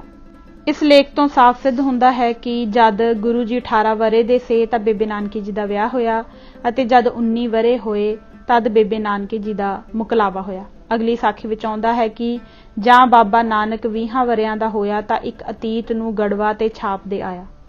ਇਸ ਗੱਲ ਤੋਂ ਕੁਝ ਕਾਲ ਮਗਰੋਂ ਸੁਲਤਾਨਪੁਰ ਜਾ ਕੇ ਨੌਕਰ ਹੁੰਦੇ ਹਨ। ਜਦ ਹਿਸਾਬ ਕਰੀਦਾ ਹੈ ਤਾਂ ਗੁਰੂ ਜੀ ਦੇ ਸੁਲਤਾਨਪੁਰ ਦਾ ਸੰਮਤ 1546 ਜਾਪਦਾ ਹੈ।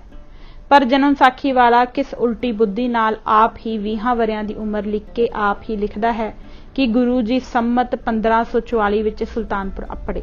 ਇਸ ਪੜਾਕੂ ਦੇ ਹਿਸਾਬ ਨਾਲ 1526 + 20 1544 ਹੀ ਹੁੰਦੇ ਹਨ। ਵਾਹ ਖੁਦਗਰਜ਼ੀ ਤੇਰਾ ਸਤਿਆਨਾਸ। ਕਿਸ ਤਰ੍ਹਾਂ ਚੰਗੇ ਭਲੇ ਦੀਆਂ ਅੱਖਾਂ ਉੱਤੇ ਪੱਟੀ ਵੱਜ ਗਈ ਹੈ। ਉਹ ਇਹ ਵੀ ਨਹੀਂ ਸਮਝਦਾ ਕਿ ਸੰਮਤ 1544 ਵਿੱਚ ਬੇਬੇ ਨਾਨਕੀ ਜੀ ਦਾ ਮੁਕਲਾਵਾ ਨਹੀਂ ਸਗੋਂ ਵਿਆਹ ਹੋਇਆ ਸੀ। ਵਾਹ ਗਣਕ ਜੀ ਵਾਹ, ਬੇਬੇ ਨਾਨਕੀ ਜੀ ਅਜੇ ਤਲਵੰਡੀ ਹੀ ਹਨ, ਮੁਕਲਾਵਾ ਹੋਇਆ ਨਹੀਂ ਅਤੇ ਗੁਰੂ ਜੀ ਸੁਲਤਾਨਪੁਰ ਨੌਕਰੀ ਲਈ ਜਾ ਰਹੇ ਹਨ। ਸੱਚ ਹੈ, ਝੂਠਾ ਕਿੰਨੇ ਕੁ ਪੈਂਤੜੇ ਬੰਨੂ, ਅੰਤ ਨੂੰ ਝੂਰ ਆਪਣਾ ਗੁਣ ਦੱਸ ਹੀ ਦੇਵੇਗਾ। ਗੁਰੂ ਜੀ ਨੂੰ ਇਹ ਮਿਹਣਾ ਦਿੰਦਿਆਂ ਕਿ ਖੱਤਰੀ ਦੇ ਪੁੱਤਰ ਹੋ ਕੇ ਮੁਕਲਾਵਾ ਹੁੰਦਿਆਂ ਹੀ ਭਣਵਈਏ ਪਾਸ ਨੌਕਰੀ ਲਈ ਚਲੇ ਗਏ, ਮਹਾਤਮਾ ਜੀ ਆਪਣਾ ਹੀ ਪਾਜ ਉਗਾੜ ਬੈਠੇ ਹਨ। ਹੋਰ ਵੰਨਗੀ ਸੁਣੋ ਇਸ ਅਨੂਠੀ ਬੁੱਧ ਦੀ। ਅਗਲੀ ਸਾਖੀ ਵਿੱਚ ਲਿਖਿਆ ਹੈ, ਕਿਰਤ ਕਰਦਿਆਂ ਕਰਦਿਆਂ ਜਾਂ ਵਰੇ ਦੋਏ ਗੁਜਰੇ ਤਾਂ ਪਿੱਛੋਂ ਮਹਿਤਾ ਕਾਲੂ ਖਬਰ ਨੂੰ ਆਇਆ। ਲੱਗਾ ਪੁੱਛਣ, ਪੁੱਤਰ ਤੈਨੂੰ ਦੋਏ ਵਰੇ ਘੱਲਿਆ ਗੁਜਰੇ ਹੈਨ, ਕੀ ਖੱਟਿਓ ਕੀ ਖਾਧੋ। ਸੰਮਤ 1544 ਮਿਤੀ ਮੁਗਰ ਸਦੀ 5 ਲੇਖਾ ਕੀਤਾ। ਹਿਸਾਬ ਦਿੱਤਾ 13 ਮਹੀਨਿਆਂ ਦਾ। 135 ਰੁਪਏ ਨਾਨਕ ਦੇ ਖਾਏ ਪਾਏ ਕੇ ਲਾਏ ਦੇ ਦਵਾਏ ਕੇ ਵਧੇ। ਵੇਖੋ ਇੱਥੇ ਵੀ ਕੀ ਬੁੱਧ ਘੋਲੀ ਹੈ। ਪਹਿਲੋਂ ਤਾਂ ਲਿਖਿਆ ਹੈ ਕਿ ਕਿਰਤ ਕਰਦਿਆਂ 2 ਵਰੇ ਗੁਜਰੇ ਤਾਂ ਮਹਿਤਾ ਕਾਲੂ ਜੀ ਆਉਂਦੇ ਹਨ। ਫਿਰ ਲਿਖਿਆ ਹੈ ਕਿ ਉਹਨਾਂ ਦੇ ਜਾਣ ਤੋਂ ਮਗਰੋਂ ਸੰਮਤ 1544 ਵਿੱਚ ਹਿਸਾਬ ਹੋਇਆ। ਹੁਣ ਵੇਖੋ ਨੌਕਰ ਹੋਏ ਹਨ ਮਗਰ ਸੁਦੀ 14 ਸੰਮਤ 1544 ਨੂੰ ਤੇ 2 ਵਰੇ ਲੰਘ ਸੰਮਤ ਫੇਰ ਉਨੇ ਦਾ ਉਨਾ ਹੀ ਹੈ। 1544 ਵਿੱਚ ਨੌਕਰ ਹੋਏ, 2 ਵਰੇ ਕਾਰ ਕੀਤੀ ਤਾਂ ਬਜਾਏ ਇਸ ਦੇ ਕਿ ਲੇਖਾ ਸੰਮਤ 1546 ਵਿੱਚ ਹੋਇਆ ਲਿਖਿਆ ਜਾਂਦਾ, ਲਿਖ ਮਾਰਿਆ ਹੈ ਕਿ ਸੰਮਤ 1544 ਵਿੱਚ ਹੋਇਆ। ਭਾਵੇਂ ਛਾਪੇਖਾਨੇ ਵਾਲਿਆਂ ਨੇ ਇਸ ਭੁੱਲ ਨੂੰ ਠੀਕ ਕਰਨ ਦੀ ਕੋਸ਼ਿਸ਼ ਕੀਤੀ ਹੈ ਤੇ 2 ਵਰੇ ਦੀ ਥਾਂ 2 ਮਹੀਨੇ ਲਿਖ ਦਿੱਤਾ ਹੈ, ਪਰ ਉਹ ਇਹ ਨਹੀਂ ਸਮਝਦੇ ਕਿ 2 ਮਹੀਨਿਆਂ ਮਗਰੋਂ ਮਹਿਤਾ ਕਾਲੂ ਨੇ ਕੀ ਕਰਨ ਆਉਣਾ ਸੀ ਅਤੇ ਆ ਕੇ ਇਹ ਕਿਉਂ ਪੁੱਛਣਾ ਸੀ ਕਿ ਪੁੱਤਰ ਕੀ ਖੱਟਿਆ ਈ ਤੇ ਕੀ ਖਾਧਾ ਈ। ਪਰ ਜੇ ਇਸ ਗੱਲ ਨੂੰ ਹੀ ਮੰਨ ਲਈਏ ਤਦ ਵੀ ਹਿਸਾਬ ਨਹੀਂ ਢੁਕਦਾ, ਕਿਉਂਕਿ ਨੌਕਰ ਹੋਣ ਤੋਂ 2 ਮਹੀਨੇ ਮਗਰੋਂ ਕਿਸੇ ਨੇ ਕੀ ਹਿਸਾਬ ਲੈਣਾ ਸੀ। ਪਰ ਜੇ ਇਹ ਵੀ ਮੰਨ ਲਈਏ ਤਦ ਵੀ ਕੁਝ ਨਹੀਂ ਸਰਦਾ। ਸਾਫ਼ ਲਿਖਿਆ ਹੈ ਕਿ ਗੁਰੂ ਜੀ ਮਗਰ ਸੁਦੀ 14 ਨੂੰ ਨੌਕਰ ਹੋਏ। ਜੇਕਰ ਲੇਖਾ 2 ਮਹੀਨੇ ਮਗਰੋਂ ਹੋਇਆ ਮੰਨੀਏ ਤਾਂ ਮਾਘ ਸੁਦੀ 14 ਤਰੀਕ ਚਾਹੀਦੀ ਸੀ, ਪਰ ਜਨਮ ਸਾਖੀ ਵਾਲਾ ਲੇਖੇ ਦਾ ਹੋਣਾ ਮਗਰ ਸੁਦੀ ਨੂੰ ਦੱਸਦਾ ਹੈ। ਇਸ ਹਿਸਾਬ ਛਾਪੇਖਾਨੇ ਵਾਲਿਆਂ ਦੀ ਕੋਸ਼ਿਸ਼ ਵੀ ਸਭ ਵਿਅਰਥ ਗਈ। ਆਓ ਪਾਠਕ ਜੀ ਇਸ ਸਾਖੀ ਵਿੱਚ ਹੀ ਇੱਕ ਹੋਰ ਦਿਨੀ ਦੀਵੀ ਹਨੇਰੇ ਪੈਂਦਾ ਆਪ ਨੂੰ ਦੱਸੀਏ। ਜਨਮ ਸਾਖੀ ਵਾਲਾ ਲਿਖਦਾ ਹੈ, ਜੈ ਰਾਮ ਮਗਰ ਸੁਦੀ 14 ਨੂੰ ਮੋਦੀਖਾਨਾ ਦਵਾਇਆ। ਅਗਲੀ ਸਾਖੀ ਵਿੱਚ ਆਉਂਦਾ ਹੈ, ਹਿਸਾਬ ਦਿੱਤਾ 3 ਮਹੀਨਿਆਂ ਦਾ। ਇਸ ਲੇਖੇ ਹਿਸਾਬ ਦੇਣ ਦਾ ਮਹੀਨਾ ਫੱਗਣ ਹੋਇਆ, ਪਰ ਜਨਮ ਸਾਖੀ ਵਿੱਚ ਲਿਖਿਆ ਹੈ ਮਗਰ ਹੁਣ ਇਹ ਕੀ ਕੂ ਜੋੜ ਜੁੜੇ ਹਿਸਾਬ ਮੂਜਬ ਨਿਕਲੇ ਫੱਗਣ ਤੇ ਲਿਖਿਆ ਹੋਵੇ ਮੱਗਰ। ਪਰ ਪਾਠਕ ਜੀ ਜਰਾ ਕੁ ਵਿਚਾਰਨਾ ਲਿਖਿਆ ਹੈ, ਗੁਰੂ ਜੀ ਨੌਕਰ ਹੋਏ ਸੰਮਤ 1544 ਮਿਤੀ ਮਗਰ ਸੁਦੀ 14 ਨੂੰ ਅਤੇ ਲੇਖਾ ਹੋਇਆ ਸੰਮਤ 1544 ਮਿਤੀ ਮਗਰ ਸੁਦੀ 5। ਹਨੇਰ ਸਾਈਂ ਦਾ ਮਗਰ ਸੁਦੀ 5 ਨੂੰ ਤਾਂ ਗੁਰੂ ਜੀ ਅਜੇ ਨੌਕਰ ਵੀ ਨਹੀਂ ਹੋਏ। ਇਸ ਤਰੀਕ ਨੂੰ ਤਾਂ ਅਜੇ ਸੁਲਤਾਨਪੁਰ ਵੀ ਨਹੀਂ ਅੱਪੜੇ। ਮਗਰ ਸੁਦੀ 3 ਨੂੰ ਤਲਵੰਡੀਓਂ ਤੁਰਦੇ ਹਨ ਅਤੇ ਮਗਰ ਸੁਦੀ 7 ਨੂੰ ਸੁਲਤਾਨਪੁਰ ਅੱਪੜਦੇ ਹਨ, ਪਰ ਲੇਖਾ ਹੁੰਦਾ ਹੈ ਮਗਰ ਸੁਦੀ 5 ਨੂੰ। ਕਿਤੇ ਰਾਹ ਵਿੱਚ ਹੀ ਹੋਇਆ ਹੋਵੇਗਾ। ਪਾਠਕ ਜੀ ਐਸਾ ਹਨੇਰ ਮਚ ਰਿਹਾ ਹੈ। ਇਸ ਜਨਮ ਸਾਖੀ ਵਿੱਚ ਇਤਨੀਆਂ ਭੁੱਲਾਂ ਦੂਜੀ ਪ੍ਰਾਇਮਰੀ ਦਾ ਲੜਕਾ ਵੀ ਇਤਨੀ ਭੁੱਲਾਂ ਨਹੀਂ ਕਰਦਾ ਜਿਤਨੀਆਂ ਇੱਕ ਸਾਖੀ ਵਿੱਚ ਹੀ ਇਸ ਜਨਮ ਸਾਖੀ ਦੇ ਲਿਖਣ ਵਾਲੇ ਮਹਾਤਮਾ ਜੀ ਕਰ ਰਹੇ ਹਨ। ਇਹ ਹਾਲ ਹੈ ਅਤੇ ਲੋਕੀ ਹੱਠ ਕਰ ਰਹੇ ਹਨ ਕਿ ਇਹ ਜਨਮ ਸਾਖੀ ਅੱਖਰੋਂ ਅੱਖਰ ਸੱਚੀ ਹੈ, ਇਹ ਹਨੇਰ ਹੈ, ਅਤੇ ਕਿਹਾ ਜਾ ਰਿਹਾ ਹੈ ਕਿ ਇਹ ਜਨਮ ਸਾਖੀ ਪ੍ਰਮਾਣਿਕ ਹੈ।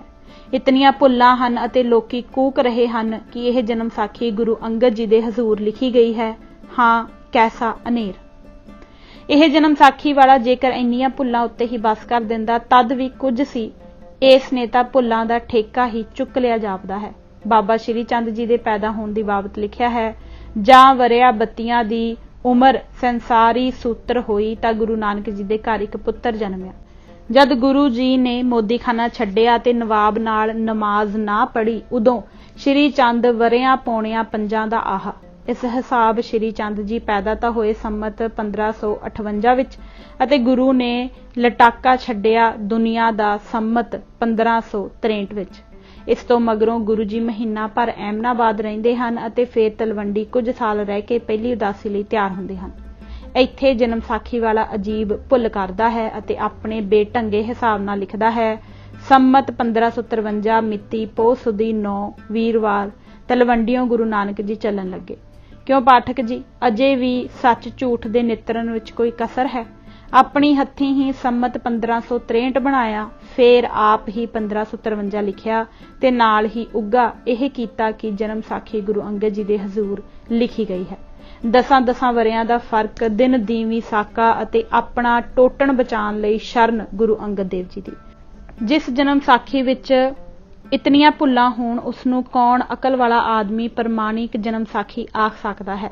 ਪਰ ਇਹੋ ਜਨਮ ਸਾਖੀ ਹੈ ਜਿਸ ਦੇ ਉਲਟ ਆਖਣ ਵਾਲੇ ਨੂੰ ਗਾਲਾਂ ਦੀ ਬੁਛਾੜ ਨਾਲ ਚੁੱਪ ਕਰਾਇਆ ਜਾਂਦਾ ਹੈ। ਹੁਣ ਸਮਾਂ ਰੌਸ਼ਨੀ ਦਾ ਹੈ। ਜੇਕਰ ਇਸ ਵੇਲੇ ਕੋਈ ਆਪਣੀ ਅਕਲ ਤੋਂ ਕੰਮ ਨਾ ਲਵੇ ਤਾਂ ਬੇਸ਼ੱਕ ਕਵਾੜੀਆਂ ਦੀ ਹੱਟੀ ਵਿੱਚ ਆਵੇ। ਐਸੀ ਵਿਅਰਥ ਚੀਜ਼ ਨੂੰ ਸਿਰ ਉੱਤੇ ਚੁੱਕੀ ਫਿਰਨਾ ਲਾਭ ਕੀ। ਹੁਣ ਰਹਿ ਗਈ ਇੱਕ ਨਿੱਕੀ ਜਿਹੀ ਗੱਲ ਜਿਸ ਨੂੰ ਦੱਸ ਕੇ ਮੈਂ ਆਪ ਦੀ ਸੇਵਾ ਵਿੱਚ ਜੋਤਿਸ਼ ਵਿੱਦਿਆ ਦੀਆਂ 1-2 ਗੱਲਾਂ ਪੇਸ਼ ਕਰਾਂਗਾ।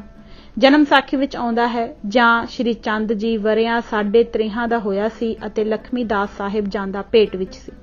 ਮੋਦੀਖਾਨਾ ਛੱਡਣ ਦੇ ਹਾਲ ਵਿੱਚ ਆਉਂਦਾ ਹੈ, ਸ਼੍ਰੀ ਚੰਦ ਵਰਿਆਂ ਪੌਣਿਆਂ 5 ਦਾ ਆਹ। ਇੱਕ ਹੋਰ ਥਾਂ ਲੇਖਾ ਕਰਨ ਦੇ ਮਗਰੋਂ ਲਿਖਿਆ ਹੈ, ਤੀਸਰੇ ਮਹੀਨੇ ਗੁਰੂ ਨਾਨਕ ਜੀ ਦੇ ਘਰ ਲਖਮੀ ਦਾਸ ਸਾਹਿਬਜ਼ਾਦਾ ਉਤਪਨਾ। ਇਹ ਵੀ ਯਾਦ ਰੱਖਣ ਵਾਲੀ ਗੱਲ ਹੈ ਕਿ ਜਦ ਗੁਰੂ ਜੀ ਵੇਈ ਨਦੀ ਵਿੱਚੋਂ ਆਏ ਅਤੇ ਨਾ ਕੋਈ ਹਿੰਦੂ ਨਾ ਕੋਈ ਮੁਸਲਮਾਨ ਆਖਣ ਲੱਗ ਪਏ ਤਾਂ ਉਦੋਂ ਹੀ ਲੇਖਾ ਹੋਇਆ ਅਤੇ ਮਗਰੋਂ ਹੀ ਆਪ ਨੇ ਮੋਦੀਖਾਨਾ ਛੱਡ ਦਿੱਤਾ। ਇਹ ਗੱਲ ਤਾਂ ਠੀਕ ਹੈ, ਪਰ ਜਨਮ ਸਾਖੀ ਦੀ ਊਟ ਪਟਾਂਗ ਵੇਖੋ। ਪਹਿਲੋਂ ਲਿਖਿਆ ਹੈ ਕਿ ਜਦ ਸ਼੍ਰੀ ਚੰਦ ਜੀ 3.5 ਸਾਲਾਂ ਦੇ ਸਨ ਤਾਂ ਲਖਮੀ ਦਾਸ ਜੀ ਉਧਰ ਨਿਵਾਸੀ ਸਨ। ਫੇਰ ਲਿਖਿਆ ਹੈ ਗੁਰੂ ਜੀ ਨੇ ਮੋਦੀਖਾਨਾ ਛੱਡਿਆ, ਉਦੋਂ ਸ਼੍ਰੀ ਚੰਦ ਜੀ ਦੀ ਉਮਰ ਪੌਣੇ 5 ਸਾਲ ਦੀ ਸੀ। 3 ਮਹੀਨੇ ਮਗਰੋਂ ਲਖਮੀ ਦਾਸ ਜੀ ਪੈਦਾ ਹੋਏ। ਇਹ ਹਨੇਰ ਹੈ ਕਿ ਨਹੀਂ? ਕਦੀ ਕੋਈ ਬਾਲਕ 1.25 ਜਾਂ 1.5 ਸਾਲ ਵੀ ਮਾਤਾ ਦੇ ਉਦਰ ਵਿੱਚ ਰਿਹਾ? ਇਸ ਗੱਲ ਨਾਲ ਜਨਮ ਸਾਖੀ ਵਾਲੇ ਨੂੰ ਕੀ? ਆਪ ਨੇ ਤਾਂ ਕੇਵਲ ਗੱਪਾਂ ਹੀ ਮਾਰਨੀਆਂ ਹਨ। ਠੱਪਣ ਲੱਗੇ ਆਪ ਇਤਨੇ ਬੇਵੱਸ ਹੋ ਜਾਂਦੇ ਹਨ ਕਿ ਆਪਣੇ ਅੱਗੇ ਪਿੱਛੇ ਦੀ ਹੀ ਖਬਰ ਨਹੀਂ ਰਹਿੰਦੀ। ਉਹ ਆਦਮੀ ਜੋ ਇੱਕ ਥਾਂ ਕੁਝ ਕਹੇ ਅਤੇ ਦੂਜੀ ਥਾਂ ਕੁਝ ਹੋਰ ਕਚਹਿਰੀਆਂ ਵਿੱਚ ਧੱਕੇ ਖਾਇਆ ਕਰਦਾ ਹੈ, ਪਰ ਪੰਥ ਹੈ ਕਿ ਉਹਨਾਂ ਨੂੰ ਗੱਲ ਨਾਲ ਲਾਈ ਜਾਂਦਾ ਹੈ, ਜੋ ਆਪ ਹੀ ਇੱਕ ਥਾਂ ਕੁਝ ਲਿਖ ਕੇ ਆਪ ਹੀ ਦੂਜੀ ਥਾਂ ਕੱਟਦੇ ਹਨ। ਇਹ ਜੋ ਕੁਝ ਦੱਸਿਆ ਗਿਆ ਹੈ ਇੱਕ ਪ੍ਰਕਾਰ ਦੀ ਵੰਨਗੀ ਦੱਸੀ ਹੈ। ਜੇਕਰ ਕੋਈ ਸੱਜਣ ਵਿਚਾਰ ਨਾਲ ਠਹਿਰ ਕੇ ਪੜ੍ਹੇ ਤਦ ਉਸ ਨੂੰ ਪਤਾ ਲੱਗ ਜਾਵੇਗਾ ਕਿ ਇਸ ਜਨਮ ਸਾਖੀ ਵਿੱਚ ਕੀ ਕੁਝ ਸੱਚ ਹੈ ਅਤੇ ਕੀ ਕੁਝ ਝੂਠ ਹੈ। ਇਹ ਗੱਲ ਪਰਤਾਵੇ ਦੀ ਹੈ, ਜਿਸ ਦਾ ਜੀ ਚਾਹੇ ਪਰਤਾ ਕੇ ਵੇਖ ਲਵੇ। ਜੋਤਿਸ਼ ਸੰਬੰਧੀ ਭੁੱਲਾਂ। ਹੁਣ ਮੈਂ ਜੋਤਿਸ਼ ਵੱਲ ਆਉਂਦਾ ਹਾਂ ਤੇ ਵੇਖਦਾ ਹਾਂ ਕਿ ਇਹ ਜਨਮ ਸਾਖੀ ਕਿੱਥੋਂ ਕੁਤੀਕ ਜੋਤਿਸ਼ ਦੀ ਕਸੌਟੀ ਉੱਤੇ ਟਿਕ ਸਕਦੀ ਹੈ। ਜੋਤਿਸ਼ ਸੰਬੰਧੀ ਜੋ ਕੁਝ ਮੈਂ ਲਿਖਿਆ ਹੈ, ਇਹ ਸਭ ਕੁਝ ਇੰਡੀਅਨ ਕੈਲੰਡਰ ਦੇ ਆਸਰੇ ਲਿਖਿਆ ਹੈ। ਇਹ ਕਿਤਾਬ ਸਰਕਾਰ ਅੰਗਰੇਜ਼ੀ ਨੇ ਬੜੀ ਮਿਹਨਤ ਤੇ ਖਰਚ ਨਾਲ ਬੜੇ ਪ੍ਰਸਿੱਧ ਜੋਤਸ਼ੀਆਂ ਪਾਸੋਂ ਲਿਖਵਾਈ ਸੀ। ਇਸ ਵਿੱਚ ਐਸੇ ਸੁਖਾਲੇ ਗੁਰ ਤੇ ਨਕਸ਼ੇ ਦਿੱਤੇ ਹੋਏ ਹਨ ਕਿ ਅੱਜ ਤੋਂ 1600 ਵਰ੍ਹੇ ਪਹਿਲਾਂ ਦੀ ਕਿਸੇ ਤਾਰੀਖ ਦੀ ਤਿਥ ਵਾਰ ਨਿਛੱਤਰ ਯੋਗ ਆਦਿ ਜ਼ਰੂਰ ਚੀਜ਼ ਦਾ ਲੱਭਣਾ ਬਹੁਤ ਹੀ ਸੁਖਾਲਾ ਕੰਮ ਹੈ ਅਤੇ ਹਿਸਾਬ ਐਸਾ ਠੀਕ ਹੈ ਕਿ ਕਈ 100 ਸਾਲ ਦੇ ਹਿਸਾਬ ਵਿੱਚ ਘੜੀ ਘੰਟੇ ਦਾ ਫਰਕ ਨਹੀਂ ਪੈ ਸਕਦਾ। ਸੰਮਤ 1941 ਬਿਕਰਮੀ ਦੀ ਗੱਲ ਹੈ ਕਿ ਭਾਈ ਗੁਰਮੁਖ ਸਿੰਘ ਜੀ ਸਵਰਗਵਾਸੀ ਨੇ ਆਪਣੇ ਰਸਾਲੇ ਸੁਧਾਟਕ ਵਿੱਚ ਇਸ ਵਿਸ਼ੇ ਉੱਤੇ ਬੜੀ ਬਹਿਸ ਕੀਤੀ ਸੀ ਅਤੇ ਸਿੱਟਾ ਇਹ ਕੱਢਿਆ ਸੀ ਕਿ ਕੱਤਕ ਦਾ ਟੇਵਾ ਅਸ਼ੁੱਧ ਹੈ ਅਤੇ ਵਿਸਾਖ ਦਾ ਟੇਵਾ ਕੱਤਕ ਨਾਲੋਂ ਵਧੇਕ ਸ਼ੁੱਧ ਹੈ। ਇਹਨਾਂ ਗੱਲਾਂ ਦੇ ਪੜਤਾਲਣ ਲਈ ਆਪ ਨੇ ਜੋ ਗੁਰ ਵਰਤੇ ਸਨ ਉਹ ਬਹੁਤ ਹੀ ਮੋਟੇ ਸਨ ਅਤੇ ਐਸੇ ਮੋਟੇ ਗੁਰਾਂ ਨਾਲ 400 ਵਰ੍ਹੇ ਦੀਆਂ ਪੁਰਾਣੀਆਂ ਤਰੀਕਾਂ ਨੂੰ ਪੜਤਾਲਣਾ ਬਹੁਤ ਸਾਰੀਆਂ ਅਸ਼ੁੱਧੀਆਂ ਦਾ ਕਾਰਨ ਹੋ ਸਕਦਾ ਸੀ। ਇਸ ਲਈ ਮੈਂ ਉਹਨਾਂ ਗੁਰਾਂ ਨੂੰ ਇੱਥੇ ਨਹੀਂ ਵਰਤਾਂਗਾ। ਇੱਥੇ ਕੇਵਲ ਇਤਨਾ ਹੀ ਲਿਖਣਾ ਬਹੁਤ ਹੈ ਕਿ ਪੂਰੀ ਪੜਤਾਲ ਤੋਂ ਮੇਰਾ ਵੀ ਇਹ ਨਿਸ਼ਚਾ ਹੋ ਗਿਆ ਹੈ ਕਿ ਕੱਤਕ ਤੇ ਵਿਸਾਖ ਦੇ ਪ੍ਰਚਲਿਤ ਟੇਵੇ ਅਸ਼ੁੱਧ ਹਨ।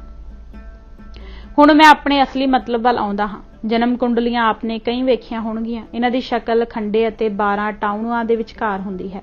ਇੱਕ ਚੁਕੌਰ ਦੇ ਵਿਚਕਾਰ ਇੱਕ ਹੋਰ ਟੇਢੀ ਚੁਕੌਰ ਹੁੰਦੀ ਹੈ, ਜਿਸ ਦੇ ਬਾਹਰਲੀ ਚੁਕੌਰ ਦੀਆਂ ਬਾਹੀਆਂ ਦੇ ਵਿਚਕਾਰ ਲੱਗਦੇ ਹਨ ਅਤੇ ਜਿਸ ਦੀ ਧੁਨੀ ਵਿੱਚੋਂ ਚੁਤਰਫੀ 4 ਲੀਕਾਂ ਨਿਕਲ ਕੇ ਆਪਣੀਆਂ ਚੌਹਾਂ ਬਾਹੀਆਂ ਨੂੰ ਵਿਚਕਾਰੋਂ ਚੀਰਦੀਆਂ ਹੋਈਆਂ ਸੂਈਆਂ ਵਾਂਗ ਬਾਹਰਲੀ ਚੁਕੌਰ ਦੇ ਸਿੰਗਿਆਂ ਵਿੱਚ ਜਾ ਰਲਦੀਆਂ ਹਨ। ਇਸ ਵਿੱਚ ਸਾਰੇ ਗ੍ਰਹਿ ਭਰੇ ਜਾਂਦੇ ਹਨ, ਜਿਨ੍ਹਾਂ ਉੱਤੇ ਜੋਤਸ਼ੀ ਆਪਣੀ ਬੁੱਧੀ ਅਨੁਸਾਰ ਵਿਚਾਰ ਕਰਕੇ ਭੂਤ ਭਵਿੱਖਤ ਗੱਲਾਂ ਦੱਸਿਆ ਕਰਦੇ ਹਨ। ਕੁੰਡਲੀ ਦਾ ਨਮੂਨਾ ਅੱਗੇ ਵੇਖੋ। ਜਨਮ ਸਾਖੀ ਵਿੱਚ ਲਿਖਿਆ ਹੈ ਕਿ ਭਾਈ ਬਾਲਾ ਗੁਰੂ ਅੰਗਦ ਜੀ ਦੇ ਹੁਕਮ ਮੁਜਬ ਤਲਵੰਡੀ ਜਨਮ ਪੱਤਰੀ ਲੱਭਣ ਗਿਆ, ਜੋ ਕਈ ਦਿਨਾਂ ਦੀ ਟੋਲ ਮਗਰੋਂ ਲੱਭੀ ਅਤੇ ਜਿਸ ਨੂੰ ਗੁਰੂ ਜੀ ਦੇ ਹਜ਼ੂਰ ਪੈੜੇ ਮੋਖੇ ਨੇ ਗੁਰਮੁਖੀ ਅੱਖਰਾਂ ਵਿੱਚ ਕੀਤਾ।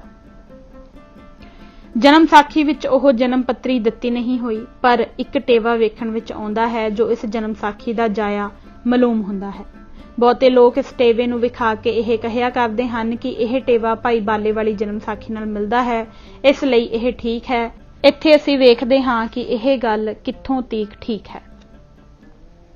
ਸੰਮਤ 1526 ਮਗਰ ਦਿਨ 9 ਬ੍ਰਹਸਪਤਵਾਰ ਇਸ਼ਟ 41 ਘੜੀਆਂ 18 ਪਲ। ਇਸ ਟੇਵੇ ਦੀਆਂ ਅਸਾਂ ਇਹ ਗੱਲਾਂ ਪੜਤਾਲਣੀਆਂ ਹਨ। ਪਹਿਲਾ ਕਿ ਕੱਤਕ ਪੂਰਨਮਾਸ਼ੀ ਨੂੰ ਮੱਘਰ ਦਾ ਮਹੀਨਾ ਸੀ। ਦੂਜਾ ਕਿ ਉਸ ਦਿਨ ਮੱਘਰ ਦੀ 9 ਤਰੀਕ ਸੀ ਅਤੇ ਤੀਜਾ ਕਿ ਕੱਤਕ ਪੂਰਨਮਾਸ਼ੀ ਵਾਲੇ ਦਿਨ ਬ੍ਰਹਸਪਤ ਵੀਰਵਾਰ ਸੀ। ਮੋਟਾ ਜਿਹਾ ਹਿਸਾਬ ਇਹ ਹੈ ਕਿ ਸੂਰਜ ਇੱਕ ਰਾਸ ਵਿੱਚ ਇੱਕ ਮਹੀਨਾ ਰਹਿੰਦਾ ਹੈ, ਇਸ ਲਈ ਸੂਰਜ ਨੂੰ ਵੇਖ ਕੇ ਇਹ ਦੱਸ ਦਿੱਤਾ ਜਾ ਸਕਦਾ ਹੈ ਕਿ ਇਹ ਟੇਵਾ ਕਿਸ ਮਹੀਨੇ ਦਾ ਹੈ।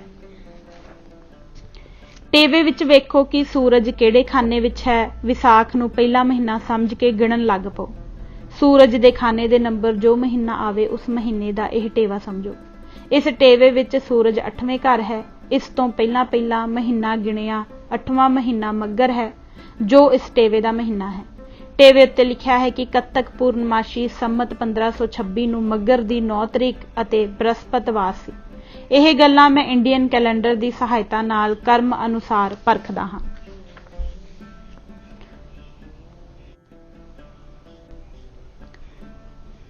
ਪਹਿਲੇ ਹਿਸਾਬ ਨਾਲ 1526 ਕੱਤਕ ਪੂਰਨਮਾਸ਼ੀ ਨੂੰ ਸ਼ੁੱਕਰਵਾਰ 20 ਅਕਤੂਬਰ ਸਨ 1469 ਈਸਵੀ ਸੀ।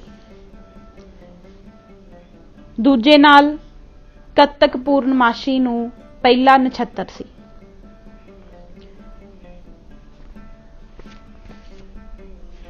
ਕੱਤਕ ਪੂਰਨਮਾਸ਼ੀ ਸੰਮਤ 1526 ਨੂੰ ਸ਼ੁੱਕਰਵਾਰ ਕੱਤਕ ਦੀ 21 ਪਰਵਿਸ਼ਟੇ ਸੀ। ਇਹ ਤੀਜਾ ਹਿਸਾਬ ਦੱਸਦਾ ਹੈ। ਹੁਣ ਅਸੀਂ ਟੱਕ ਦਾ ਕਰਦੇ ਹਾਂ। ਟੇਵੇ ਤੋਂ ਪਤਾ ਲੱਗਦਾ ਹੈ ਕਿ ਕੱਤਕ ਪੂਰਨਮਾਸ਼ੀ ਵਾਲੇ ਦਿਨ ਵੀਰਵਾਰ ਸੀ, ਪਰ ਹਿਸਾਬ ਤੋਂ ਸ਼ੁੱਕਰਵਾਰ ਸਿੱਧ ਹੁੰਦਾ ਸੀ।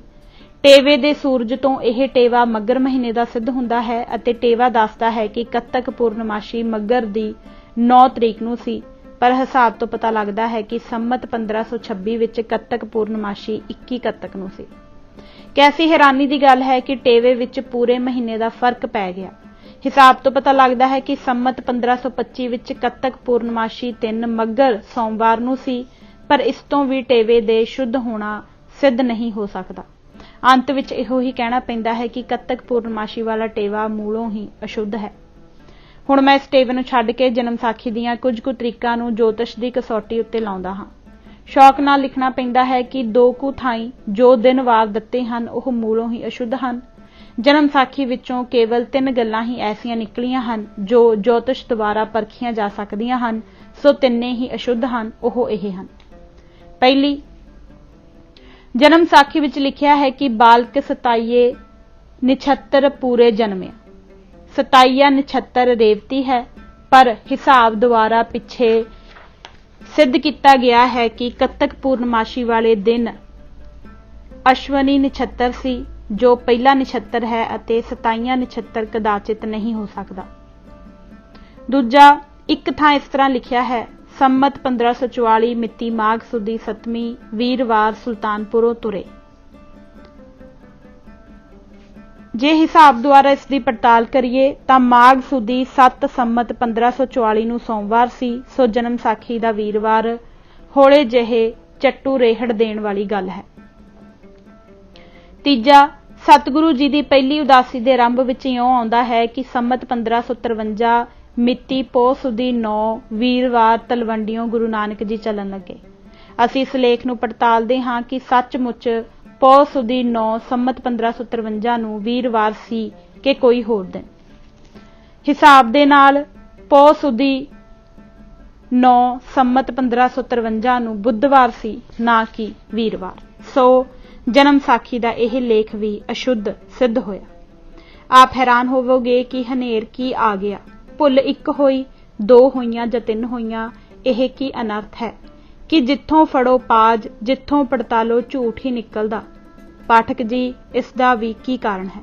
ਜਨਮ ਸਾਖੀ ਲਿਖਣ ਵਾਲੇ ਨੇ ਸੋਚਿਆ ਕਿ ਕਈ ਸੌ ਵਰੇ ਹੋ ਗਏ ਗੁਰੂ ਨਾਨਕ ਜੀ ਨੂੰ ਹੋਇਆ, ਕਿਸੇ ਨੂੰ ਕੀ ਪਤਾ ਹੈ ਕਿ ਉਸ ਸੰਮਤ ਅਤੇ ਉਸ ਮਹੀਨੇ ਕਿਹੜਾ ਦਿਨ ਸੀ, ਕਿਹੜਾ ਨਛੱਤਰ ਸੀ ਜਾਂ ਕਿਹੜਾ ਟੇਵਾ ਸੀ। ਜੋ ਮਨ ਆਇਆ ਲਿਖ ਦਿੱਤਾ। ਸਗੋਂ ਅਣਜਾਣ ਜਾਣਨਗੇ ਕਿ ਜਿਸ ਵਿੱਚ ਦਿਨਾਂ ਵਾਰਾਂ ਤੱਕ ਦਾ ਪਤਾ ਦਿੱਤਾ ਹੋਇਆ ਹੈ ਉਹ ਜਨਮ ਸਾਖੀ ਜ਼ਰੂਰ ਹੀ ਸੱਚੀ ਹੋਵੇਗੀ। ਪਰ ਉਸ ਵਿਚਾਰੇ ਨੂੰ ਇਹ ਪਤਾ ਨਹੀਂ ਸੀ ਕਿ ਕਿਸੇ ਸਮੇਂ ਅੰਗਰੇਜ਼ਾਂ ਦਾ ਵੀ ਰਾਜ ਹੋ ਜਾਣਾ ਹੈ ਤੇ ਉਹਨਾਂ ਨੇ ਐਸੀਆਂ ਕਿਤਾਬਾਂ ਬਣਾਉਣੀਆਂ ਹਨ ਕਿ ਸੰਮਤ 1526 ਤਾਂ ਅਜੇ ਕੱਲ੍ਹ ਦੀ ਹੀ ਗੱਲ ਹੈ, ਪੁਰਾਣੇ ਤੋਂ ਪੁਰਾਣਾ ਸੰਮਤ ਦੀ ਵੀ ਜੰਤਰੀ ਉਹਨਾਂ ਕਿਤਾਬਾਂ ਨਾਲ ਬਣ ਸਕੇਗੀ।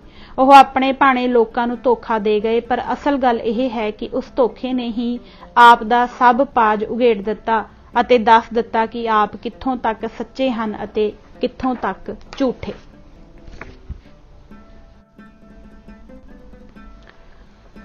ਸੋ ਅੱਜ ਅਸੀਂ ਇਹ ਕਿਤਾਬ ਪੰਨਾ ਨੰਬਰ 72 ਤੱਕ ਹੀ ਪੜ੍ਹਾਂਗੇ। ਇਜਾਜ਼ਤ ਦਿਓ। ਵਾਹਿਗੁਰੂ ਜੀ ਕਾ ਖਾਲਸਾ, ਵਾਹਿਗੁਰੂ ਜੀ ਕੀ ਫਤਿਹ।